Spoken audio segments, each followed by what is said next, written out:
Vous êtes officiellement enceinte. Vous avez peut-être remarqué qu'il manquait quelque chose cette semaine, vos règles. C'est l'absence de règles qui incite la plupart des gens à faire un test de grossesse. Ce résultat positif peut entraîner un flot de réactions allant de l'excitation à la peur. Bien que votre bébé soit encore trop petit pour être vu, à 5 semaines de grossesse, vous pouvez déjà sentir sa présence, tant physiquement qu'émotionnellement. Dans cette vidéo, nous allons voir le développement de votre bébé, vos symptômes au cours de cette semaine, et des conseils pour vous et votre partenaire. Merci de regarder la vidéo jusqu'au bout, et de mettre un pouce bleu si vous la trouvez utile, ça nous aide à aider plus de personnes.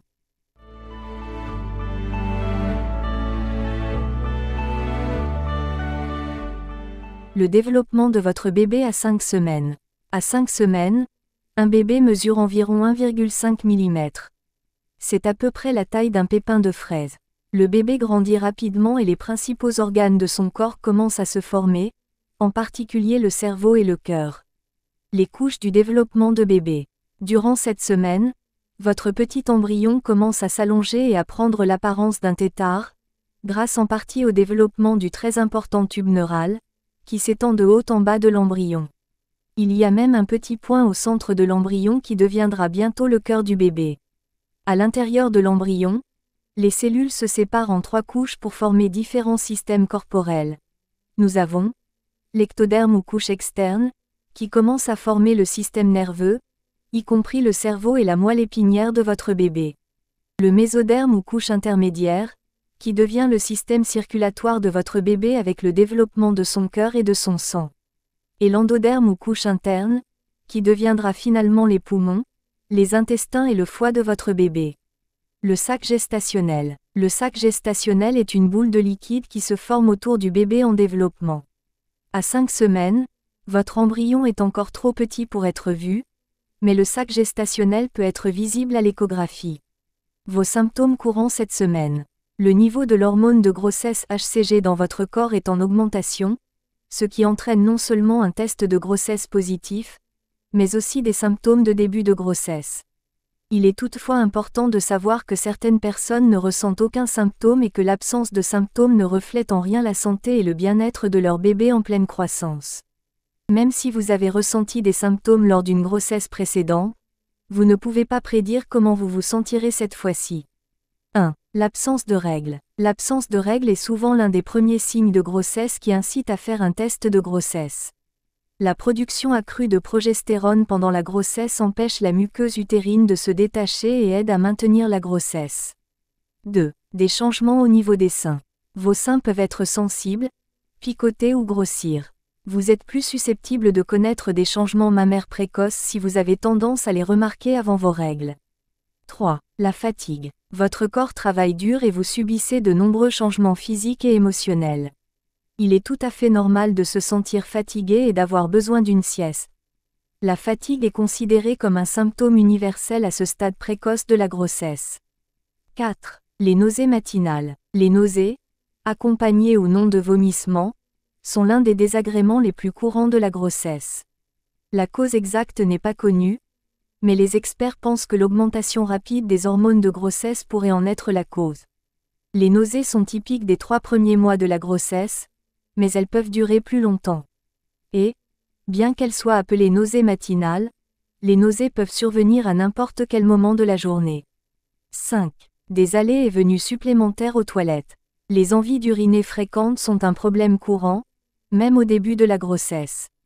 Les hormones de grossesse provoquent une augmentation de la circulation sanguine et des fluides dans votre corps. Vos reins font donc des heures supplémentaires pour se débarrasser des déchets. 6. Une gamme d'émotions. Il n'existe pas d'émotions ou de sentiments universels propres à chaque femme enceinte. Et vos sentiments à l'égard de votre grossesse peuvent changer d'une semaine à l'autre, voire d'une heure à l'autre. Que vous soyez ravi d'apprendre que vous êtes enceinte ou non, il est important de savoir que la grossesse peut être compliquée sur le plan émotionnel. Rappelez-vous simplement que votre réaction, qu'elle soit positive, négative ou ambivalente est normale. Conseil pour prendre soin de vous. La plupart des femmes apprennent qu'elles attendent un enfant au cours de la 5e semaine. Apprendre que vous êtes enceinte peut être accablant, Mais il en va de même pour la pensée de tout ce que vous devez faire pour vous préparer au cours des 35 prochaines semaines. Respirez profondément et avancez pas à pas. D'abord, mettez fin à l'attente. Si vous ne l'avez pas encore fait, il est temps de faire le grand test. Un test de grossesse positif effectué à domicile le premier jour de l'absence de règles est précis à 99%.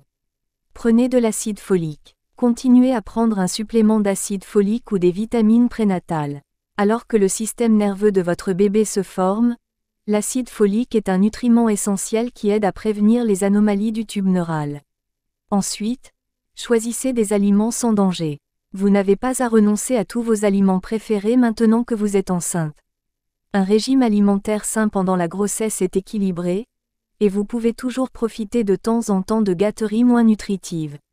Cependant, certains aliments peuvent augmenter votre risque de maladie et d'infection, ce qui peut être dangereux pour le développement de votre bébé. Vous devez donc éviter les aliments suivants. Les fromages non pasteurisés, tels que le brie et la feta, le lait ou jus de fruits crus ou non pasteurisés, les viandes, volailles, fruits de mer et œufs non cuits ou insuffisamment cuits. Les fruits de mer fumés non cuits, tels que le saumon fumé ou les fruits de mer séchés. Les poissons contenant des niveaux élevés de mercure comme l'espadon, le requin, le maquereau et le thon. Les pâtes crues, y compris la pâte à biscuits et la pâte à gâteau. Renseignez-vous sur les animaux de compagnie et la grossesse. Il n'est généralement pas dangereux d'avoir des animaux de compagnie, comme un chat ou un chien, pendant la grossesse.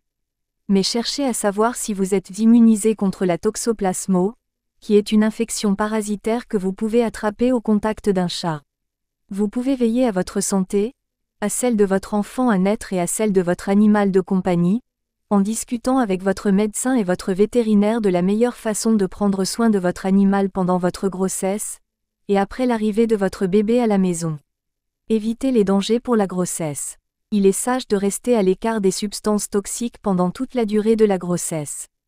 Toutefois, le premier trimestre est particulièrement important. Au stade de l'embryon, les organes et les tissus de votre bébé se développent. C'est une période sensible où les influences extérieures peuvent affecter les parties du corps de votre bébé en cours de formation. Parlez à votre médecin de toute prescription, de tout médicament en vente libre ou de tout complément à base de plantes que vous prenez. Vous devez également éviter les substances nocives telles que l'alcool, le tabac, y compris le tabagisme passif, et les drogues à usage récréatif, ainsi que les activités potentiellement dangereuses telles que les bains à remous, les montagnes russes ou les tatouages. Conseil aux partenaires. Apprendre que vous et votre partenaire allez bientôt être parents est lourd pour vous deux, que la grossesse ait été planifiée ou non. Alors qu'elles peuvent ressentir les symptômes physiques, vous traversez tous les deux des montagnes russes émotionnelles naturelles. La compassion et l'empathie sont toujours de mise. Soyez encore plus proche d'elles et apportez-leur votre soutien. Prendre rendez-vous chez votre médecin dès que vous apprenez que vous êtes enceint. Appelez le médecin pour prendre votre premier rendez-vous prénatal. N'oubliez pas de lui communiquer la date de vos dernières règles. Votre médecin vous demandera peut-être de vous rendre au cabinet ou dans un laboratoire pour effectuer une prise de sang avant votre rendez-vous. Les analyses de sang peuvent confirmer un test de grossesse urinaire effectué à domicile. Si vous présentez un risque élevé ou si vous suivez un traitement de fertilité, il se peut que l'on vous fasse une prise de sang pour vérifier ces chiffres à plusieurs reprises. Vous pouvez également passer une échographie cette semaine pour vérifier la présence d'un sac gestationnel. Votre embryon est encore trop petit pour être visible, mais le sac gestationnel peut être visible lorsque votre taux de HCG est d'environ 2000 ml. Considération particulière. Maintenant que vous savez que vous êtes enceint, vous vous interrogez peut-être sur la date de l'accouchement, vous vous inquiétez de l'état de votre grossesse ou vous êtes préoccupé par vos projets de voyage et les dangers qui vous guettent. D'abord, il faut calculer votre date d'accouchement. Votre médecin calculera votre date d'accouchement lors de votre première visite prénatale, mais vous pouvez le faire vous-même comme ceci. La grossesse dure 280 jours ou 40 semaines à partir du premier jour de vos dernières règles. Prendre le premier jour de vos dernières règles, soustraire 3 mois et ajouter 7 jours. Et puis, soyez attentive à une grossesse extra-utérine. Une grossesse extra-utérine est une grossesse en dehors de l'utérus, généralement dans la trompe de Fallope. Elle survient dans environ 1 à 2% des grossesses. Une grossesse extra-utérine est dangereuse, c'est pourquoi les symptômes tels que les saignements vaginaux, les douleurs et les vertiges doivent être signalés immédiatement à votre médecin. Si vous présentez un risque de grossesse extra-utérine ou si vous avez des inquiétudes concernant votre grossesse, votre médecin vous prescrira des analyses de sang et une échographie. En conclusion, la 5e semaine apporte de grandes nouvelles. Il est étonnant de constater que 2 petites lignes ou un signe plus peuvent changer la vie d'une personne. Alors que vous commencez à vous en rendre compte, il se peut que vous ressentiez les premiers symptômes de la grossesse. La semaine prochaine pourrait voir une augmentation des symptômes, votre première visite prénatale chez le médecin et la possibilité de voir un minuscule battement de cœur. C'est la fin de la vidéo, je vous remercie de l'avoir regardée jusqu'au bout. Il ne me reste plus qu'à vous dire toutes mes félicitations, et à vous souhaiter de vivre une belle grossesse. À bientôt pour une nouvelle vidéo.